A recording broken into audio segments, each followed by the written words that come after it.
Bismillahirrahmanirrahim.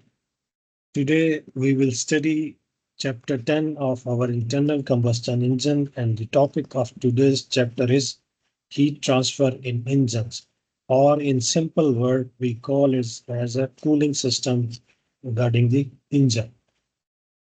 Now,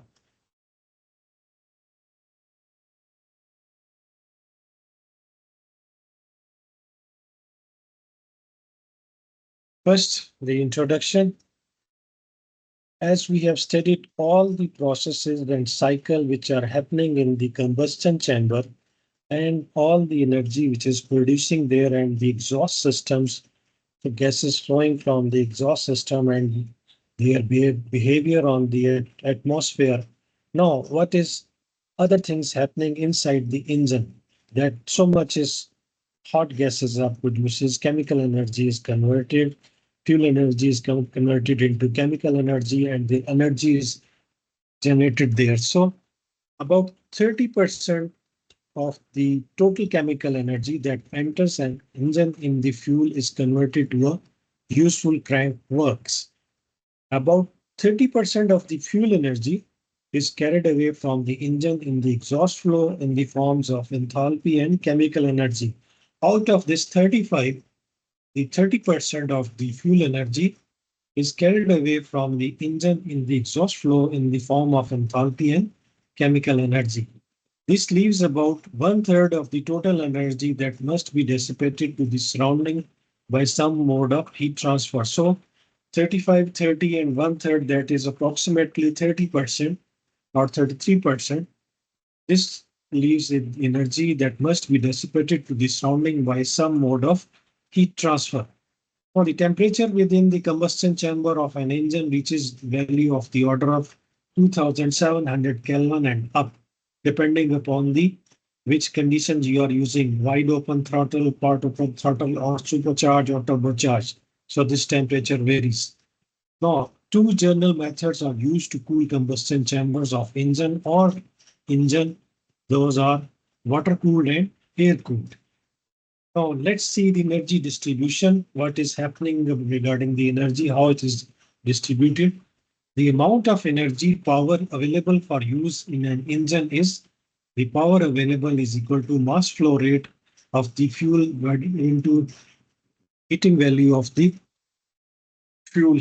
As we have studied in chapter 4, the fuel, we will always take the lower heating value of that fuel. The mass flow of fuel is limited by the mass flow of the air. So it has to be some stoichiometric ratio. So air and fuel, they have to be in specific ratio. So that's why the mass of fuel is limited by the mass flow of the air that is needed to react with the fuel. Brake thermal efficiency gives the percentage of this total energy. So brake thermal efficiency, which is available at the crankshaft, will give us this thermal efficiency, which is converted to useful output at the crankshaft. So thermal brake efficiency is equal to brake power divided by mass flow rate into heating value of that fuel into the combustion efficiency. The rest of the energy can be divided into heat losses, parasitic loads, and what is lost in the exhaust flow for an engine.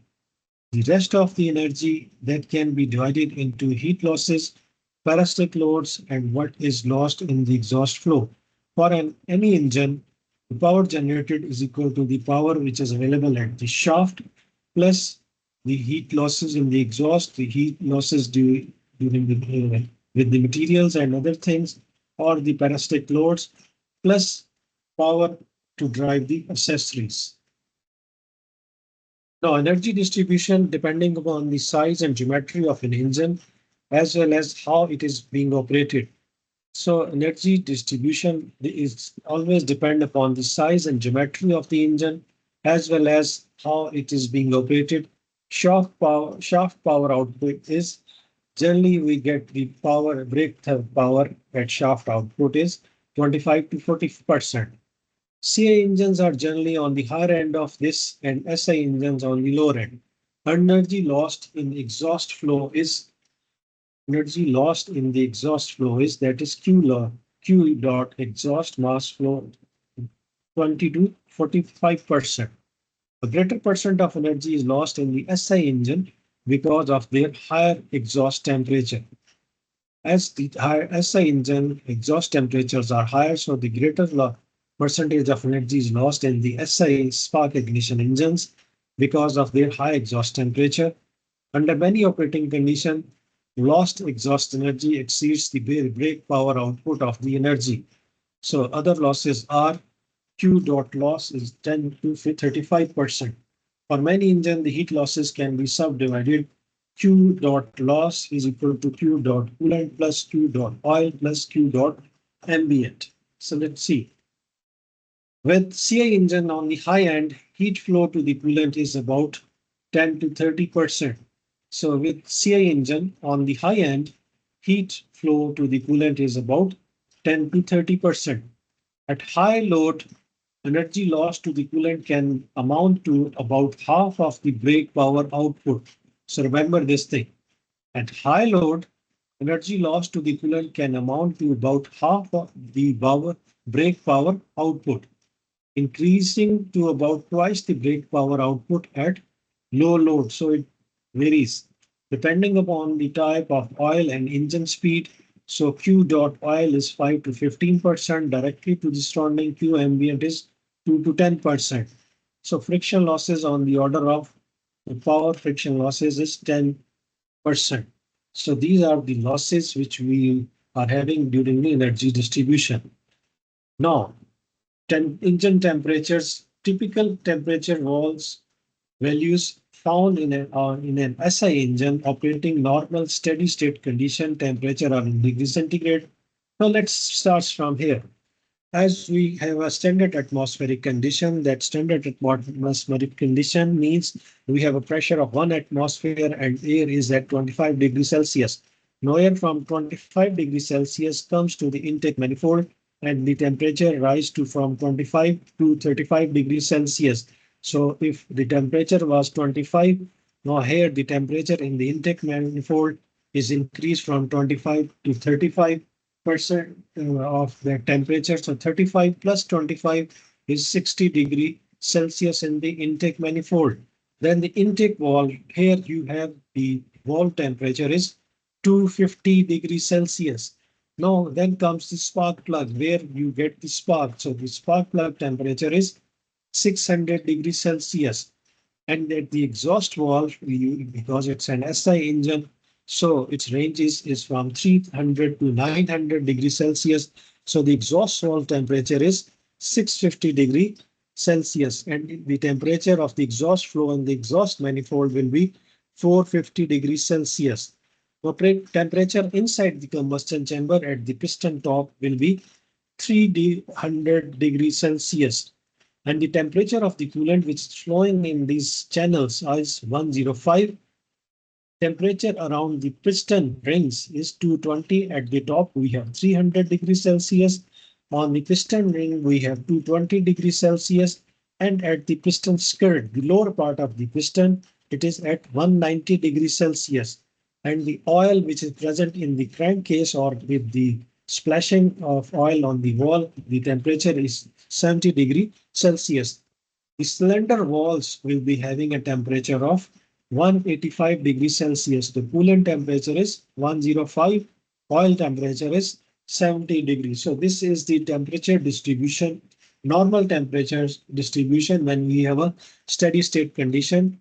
And this is how, once again, I repeat, atmospheric condition, we have 25 degrees Celsius of air coming into the intake manifold plus 35 degrees Celsius. So it becomes 60 degrees Celsius in the intake manifold. Then it comes to the intake walls. Here, the temperature rises to 250 degrees Celsius. Then we get the spark. The temperature here is 600 degrees Celsius. And at the exhaust valve, the temperature of the gases or the temperature of the valve is 650 degrees Celsius, and in exhaust manifold, after the exhaust valve, the temperature reduces and it is 450 degrees Celsius.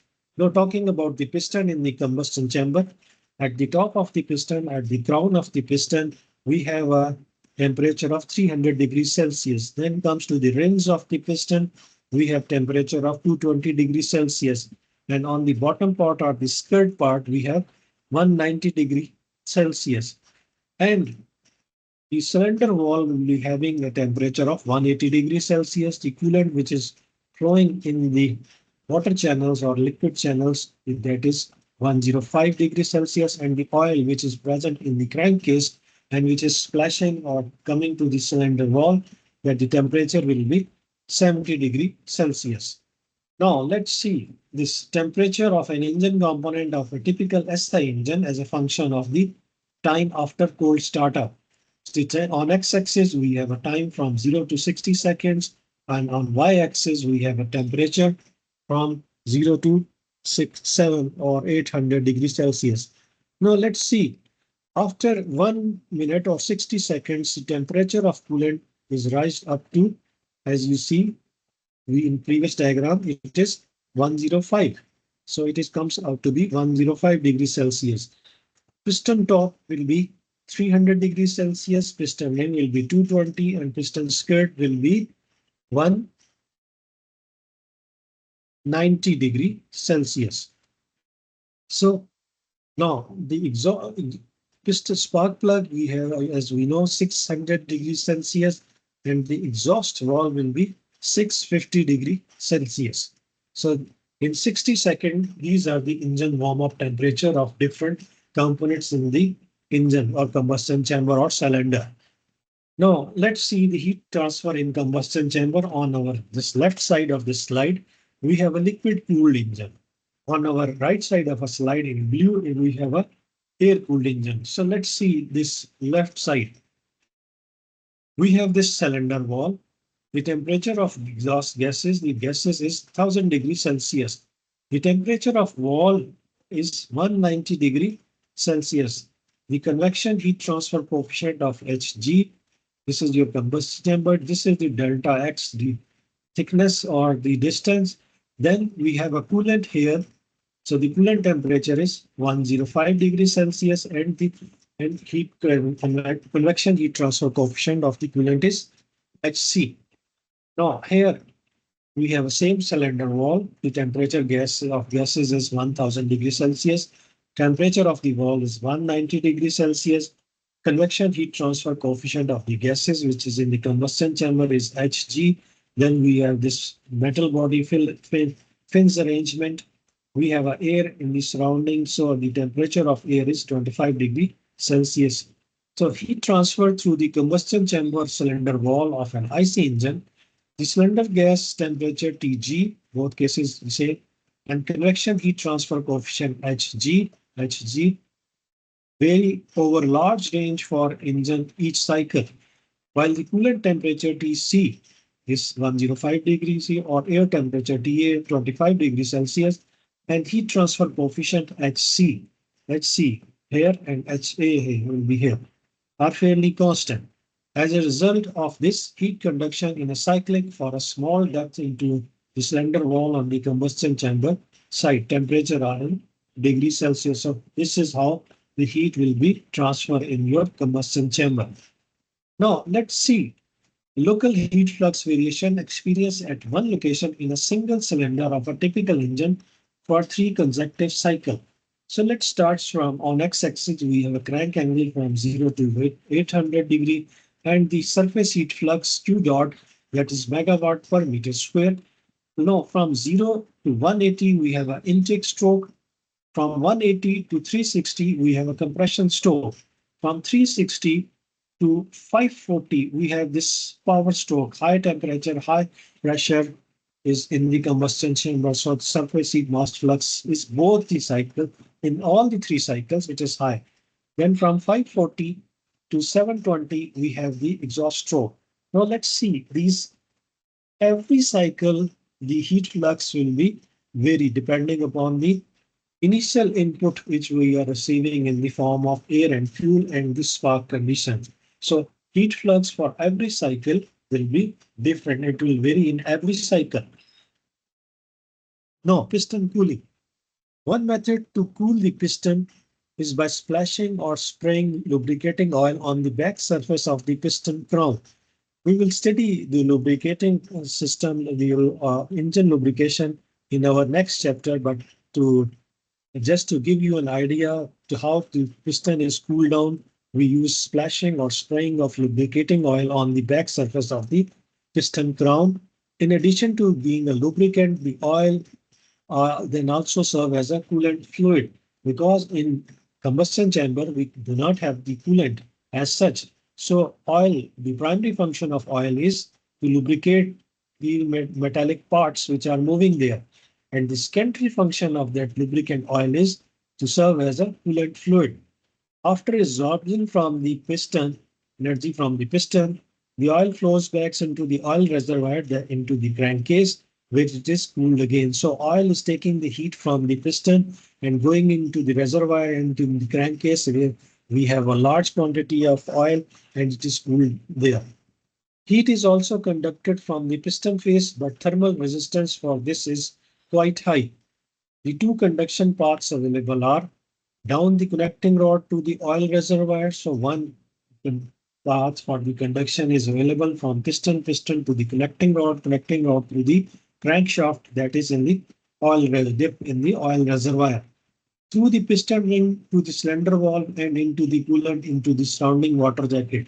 Another passage is from the piston face to the piston ring, and piston rings are moving against the cylinder wall, and from the cylinder wall it is going to the coolant into the surrounding water jackets. So let's see two methods. First is the piston from piston, this connecting rod from this connecting rod through connecting pin, and from this connecting rod with this crankshaft and with this oil. And the second is from that piston rings, piston face to the piston ring, to the piston walls and piston walls to the water jackets. Now, figure 10-8, cooling of a piston. The face of a piston A, this one, is one of the hottest surface in the combustion chamber, 300 degrees Celsius. Cooling is mainly done by convection to the lubricating oil on the back side. Here we have the conduction, mainly is the convection to the lubricating oil on the back side of the piston face by conduction through the piston ring in the contact with the cylinder wall, by conduction through the piston ring in contact with the cylinder wall, and by conduction down to the conducting rod to the oil reservoir, and by conduction to the connecting wall to the reservoir. High conduction resistance occur because of lubricating surface at cylinder walls X say, and rod bearing. So these are the two methods of dissipating the heat from the piston to the walls and the reservoir. Now, aluminum pistons generally operates 30 to 80 degrees Celsius cooler than the cast iron pistons. If we have a cast iron piston and aluminum piston, the aluminum piston generally operates 30 to 80 degrees Celsius cooler than the cast iron pistons due to their high thermal conductivity. Aluminum has the property of high thermal conductivity. It is not aluminum, it is basically aluminum alloy. So in aluminum alloy, they have a high thermal conductivity as compared to the cast iron. So it will operate 30 to 80 degree cooler. This reduces NOx problem in these engines. So this temperature and thermal conductivity reduce the NOx problem in the engine, but on the other hand can cause greater thermal expansion. So high thermal conductivity, so there will be a greater thermal expansion problem between dissimilar materials. So this is the problem. Many modern pistons have ceramic face and operates at higher steady state temperature. So in modern pistons, we have a piston crown that is made of ceramic face and operates at a higher steady state temperature. Ceramic has a poor heat conduction property but can tolerate much higher temperature. So the property of a ceramic material is that it has a poor heat thermal conductivity but can tolerate much higher temperature. Some modern engine uses heat pipes to help cool internal hot regions that are inaccessible to normal cooling by conduction or coolant flow. So in some modern techniques, some modern engines uses heat pipes to help cool internal hot regions that are inaccessible to normal cooling by conduction or coolant flow. With one end of the heat pipe in the hot interior of the engine, and the other end can be in contact with the circulating coolant or exposed to external airflow. Some very large engines have water-cooled pistons. Now, heat transfer in the exhaust system. As we know, exhaust temperature of SI engines are generally in the range of 400 to 600 degrees Celsius, with extreme of 300 to 900 degrees Celsius. Exhaust temperature of CI engines are lower due to their greater expansion ratio and are generally in the range of 200 to 500 degrees Celsius. So SI engines are generally hotter as compared to CI engines due to greater expansion ratio. Some large engines have exhaust valves with hollow stems containing sodiums. So the technique used here in is that some large engines have exhaust valves with hollow stems containing sodium. These act as high heat pipes and are very effective in removing heat from the face area of the valve. The valve area exhaust valves having a temperature of 650 degrees Celsius. So we have a sodium in the hollow stems. So these act as heat pipes and are very effective in removing heat from the face area of the valves. Liquid sodium is vaporized in hot end of the hollow wall stem and then is condensed back to liquid at the cooler end.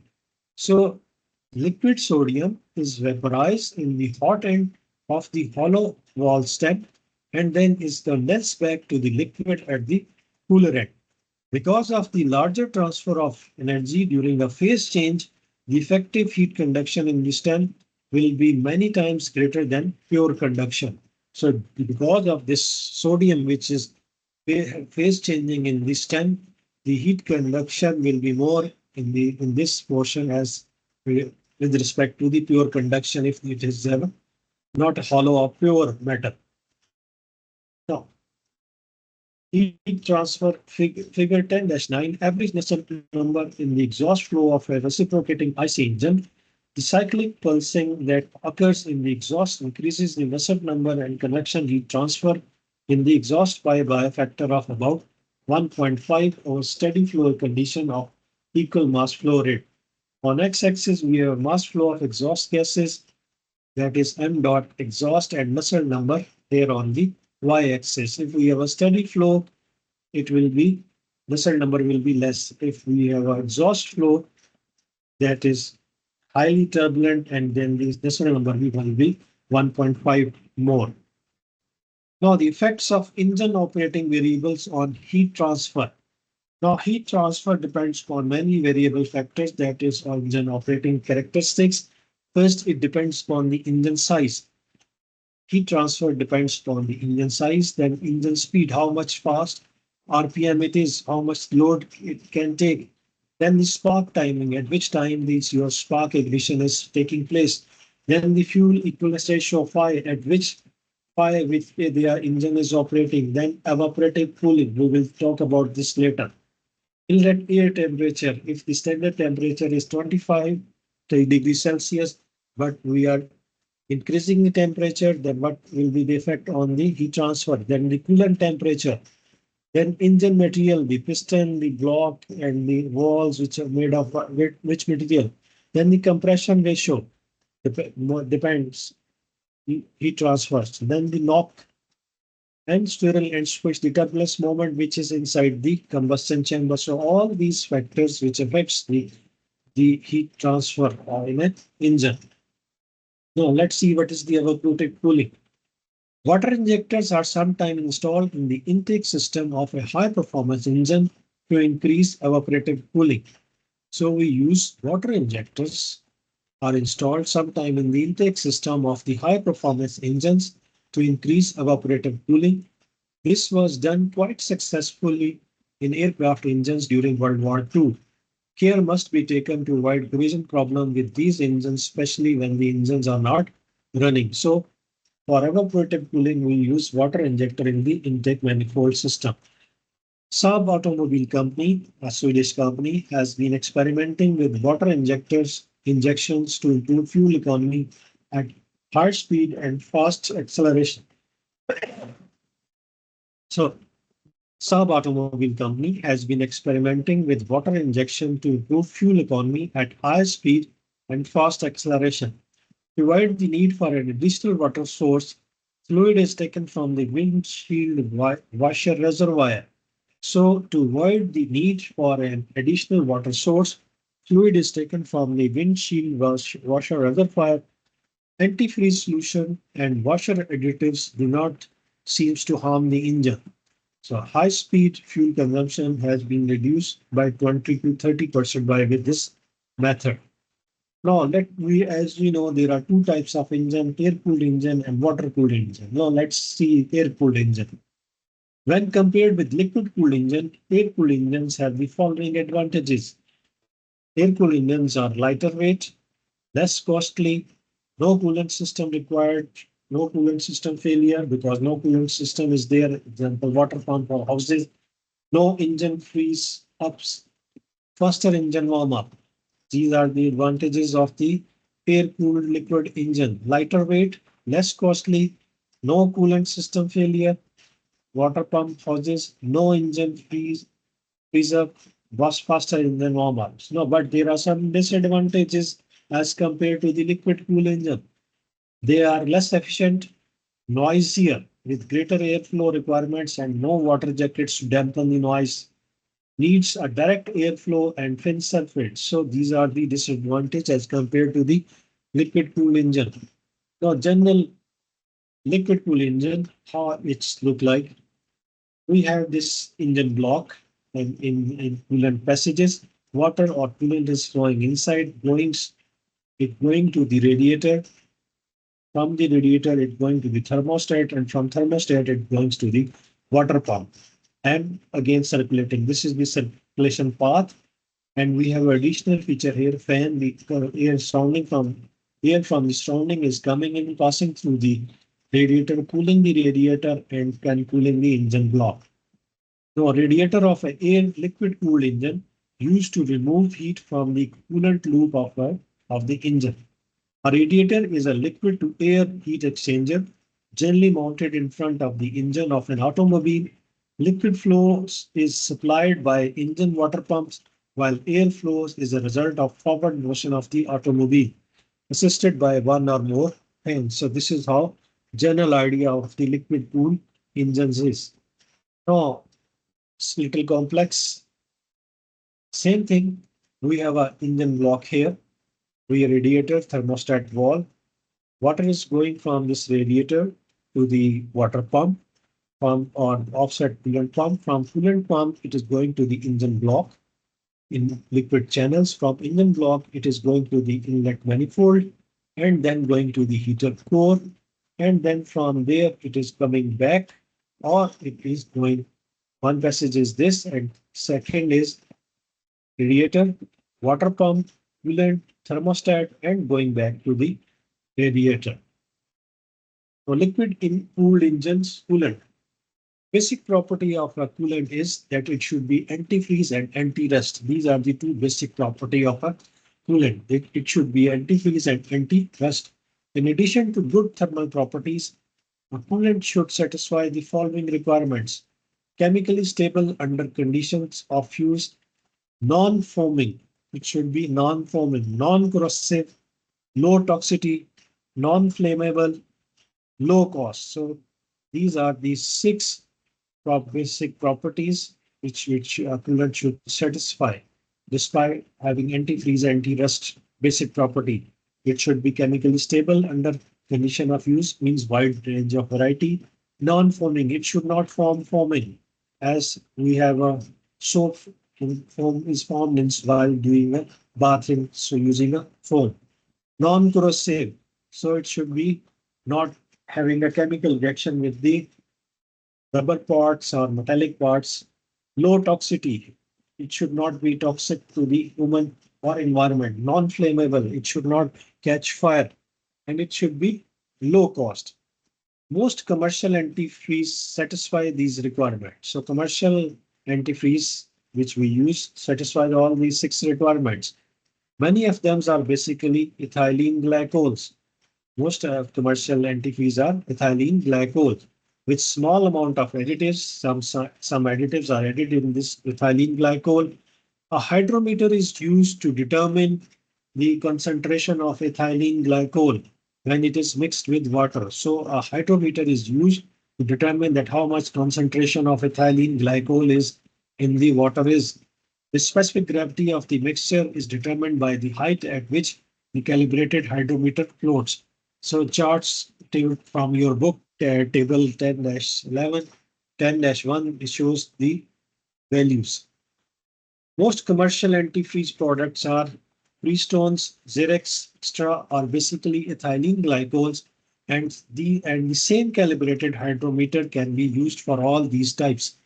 Some commercial and engine coolants, Syria Extra, use propylene glycol instead of ethylene glycol. They are using propylene glycol C4H8O as the base ingredient instead of ethylene glycol. They are using propylene glycol. It is urged that when coolant system leaks or when the coolant becomes aged and is discarded, these products are less harmful to the environment than ethylene glycol. So basically, environmental friendly things is there. So that's why the propylene glycol is used instead of ethylene glycol. A far lesser amount of these products is sold in the United States than those containing the ethylene glycol. Now, as we have studied previously, very briefly, that basic function of oil is to perform the lubrication. The primary function of oil is to perform the lubrication, but the secondary function is to act as a coolant also. The oil used to lubricate an engine in operation also helps to cool the engine. Some high performance engines have an oil cooler in their lubrication system. So we have a oil cooler in the lubrication system also, and that is all in heavier engines.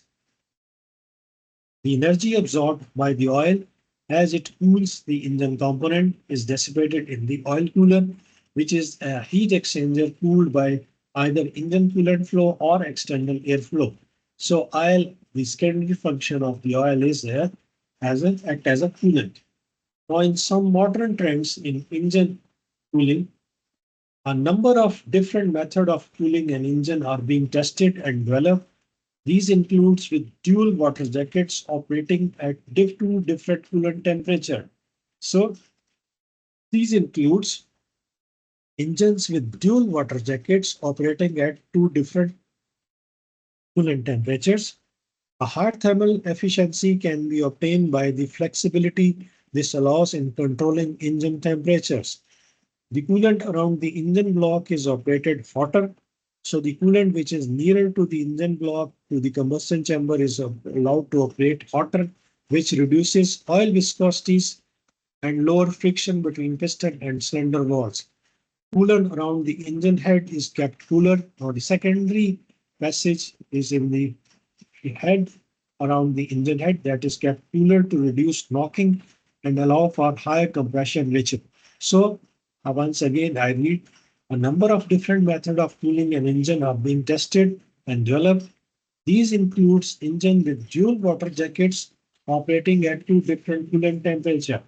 A higher temperature, higher thermal efficiency can be obtained by flexibility. This allows in controlling engine temperatures. The coolant around the engine block is operated hotter, which reduces oil viscosity and lowers friction between pistons and cylinder walls. Coolant around the engine head is kept cooler to reduce knocking and allows for higher compression ratio. With this, we comes to the end of this chapter. We have completed up till now the 10th chapter of this book. The next topic will be the last topic of this IC engine course, that is the lubrication system. So I hope you are enjoying my lectures. So do let me know regarding any query, any question. Thank you very much.